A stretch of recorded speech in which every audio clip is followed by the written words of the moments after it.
Praise the Lord. இன்றைக்கு daily dose of divine சேனல்ல 1 கொரிந்தியர் 8ஆம் அதிகாரம் மற்றும் சங்கீதம் 134ஆம் அதிகாரமும் வாசிக்க கேட்போம்.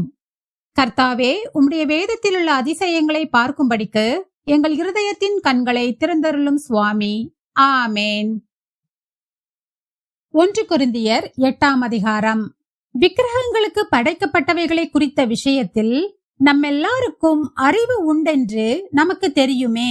அறிவு இருமாப்பை உண்டாக்கும், அன்போ பக்தி விருத்தியை உண்டாக்கும்.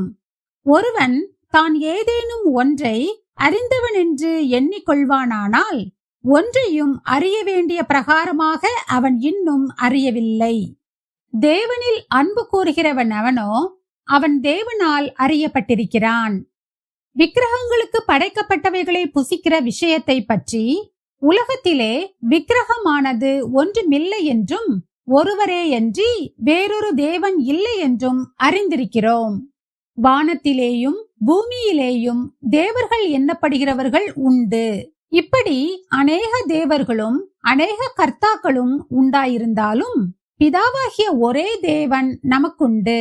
அவராலே சகலமும் உண்டாயிருக்கிறது. அவருக்கென்று நாமும் உண்டாயிருக்கிறோம். இயேசு கிறிஸ்து என்னும் ஒரே கர்த்தரும் நமக்குண்டு. அவர் மூலமாய் சகலமும் உண்டாயிருக்கிறது. அவர் மூலமாய் நாமும் உண்டாயிருக்கிறோம். ஆகிலும் இந்த அறிவு எல்லாரிடத்திலும் இல்லை. சிலர் இன்றைய வரைக்கும் விக்கிரகத்தை ஒரு பொருள் என்று எண்ணி விக்கிரகத்துக்கு படைக்கப்பட்டதை புசிக்கிறார்கள். அவர்களுடைய மனசாட்சி பலவீனமாய் இருப்பதால் அசுசிப்படுகிறது. போஜனமானது நம்மை தேவனுக்கு உகந்தவர்களாக்க மாட்டாது.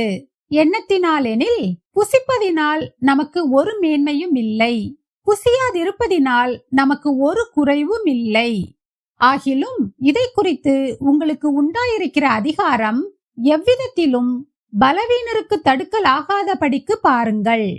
எப்படியெனில், அறிவுள்ளவனாகிய உன்னை விக்கிரக கோவிலிலே பந்தியிருக்க ஒருவன் கண்டால் பலவீனனாயிருக்கிற அவனுடைய மனசாட்சி விக்கிரகங்களுக்கு படைக்கப்பட்டவைகளை புசிப்பதற்கு துணிவு கொள்ளும் அல்லவா?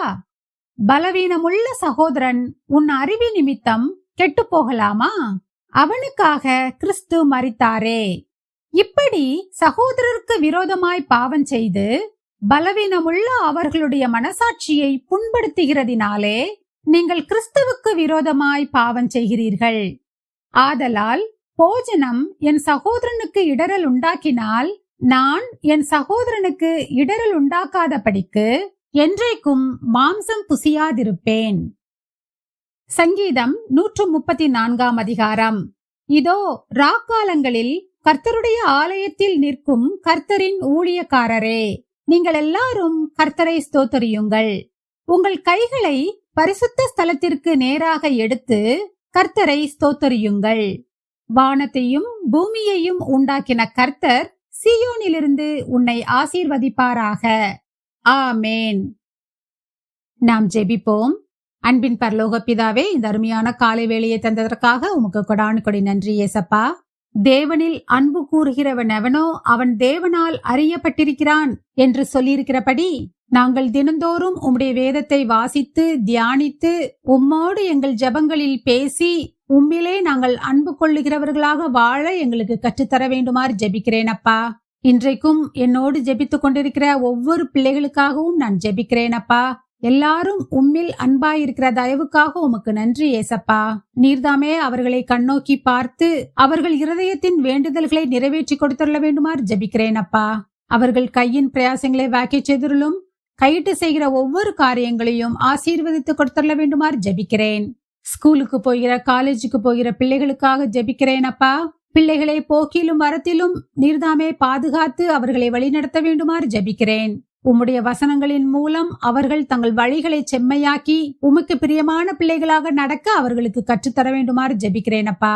எல்லா காரியங்களையும் நீங்க பொறுப்படுத்திக் கொள்ளுங்க, வழி நடத்துங்க, ஆசீர்வதிங்க.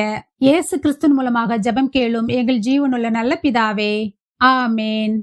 என் ஆத்துமாவே கர்த்தரை ஸ்தோத்திரி, என் முழு உள்ளமே அவருடைய பரிசுத்த நாமத்தை ஸ்தோத்திரி. என் ஆத்துமாவே கர்த்தரை ஸ்தோத்திரி. கர்த்தர் செய்த சகல உபகாரங்களையும் மறவாதே. ஆமேன். ஆமேன். நாம் அடுத்த நாள் வேத வாசிப்பில் சந்திப்போம். God bless you.